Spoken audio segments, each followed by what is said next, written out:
In this video, are we starting to see some bearish signs for the Bitcoin price action? Well, stay tuned to know more.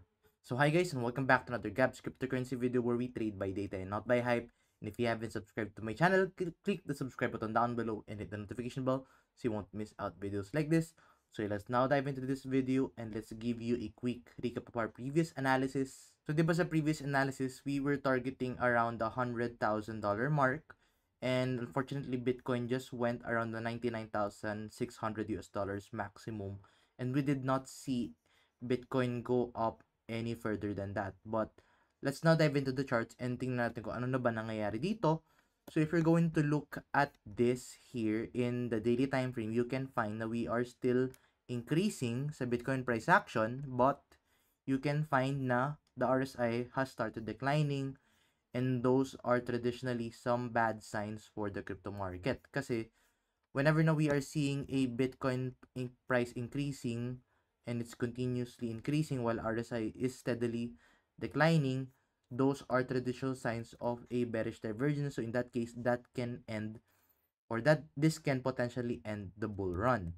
And on top of that, not only na we are seeing this dito sa isang chart natin, but if you're going to open the stochastic RSI, you will also find na nagkakaroon na tayo ng bearish cross sa stochastic weekly RSI ni Bitcoin. So, whenever na we are seeing those na bearish cross ni Bitcoin, we usually tend to consolidate or decline kay Bitcoin. So, whenever na we see those movements, we see consolidation or downtrend ni Bitcoin. So, yun, one thing now we have to watch out is this bearish cross, kasi if mangyari yan, then we might see a somewhat bumalik si Bitcoin around the 68, or hindi naman 68, siguro mga around 80 siguro. If you're going to look at this sa chart natin dito, sa Fibonacci retracement area, I think, yeah, mukhang 68 nga or 70,000 is yung lowest possible area. So, you might see Bitcoin consolidate dito if let's say mag-play out yung mga bearish signs nakikita natin dito with the Bitcoin price action. So, I think right now, if you are in a long position, it's a good thing right now to close the position muna and take some profits na nga along the way. Kasi kahit pa paano, you can see na Bitcoin has been overbought nga din sa RSI, both in the daily. In the weekly time frame, it has also entered the overbought territory. So right now, it's actually looking risky na nga kay Bitcoin. So as much as possible, we have to secure our profits, especially na we are already in profits.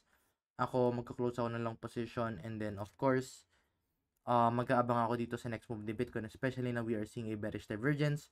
Is it a good thing to short? Well, I don't think na it's a good thing to short kasi we are in a bull run.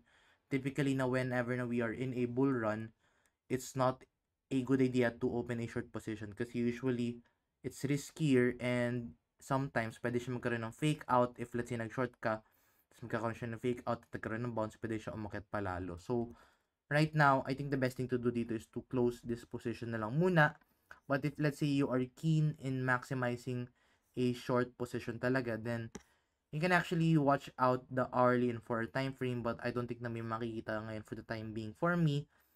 But yeah, right now, bearish divergence both in the RSI as well as the stochastic RSI. So we have to watch out doon and take profit area lang for the time being dito with the Bitcoin price action. If you want to take advantage of this movement, guys, and if you want to trade Bitcoin with lowest fees possible, make sure to trade this, guys, kay Bybit. Kasi kay Bybit, mas mura natin Bitcoin trading fees. And if wala pa kayo account with Bybit, make sure to use our sign-up link na you can find in the description down below. Yun muna for the time being, and I'll see you guys in the next video. Bye-bye for now.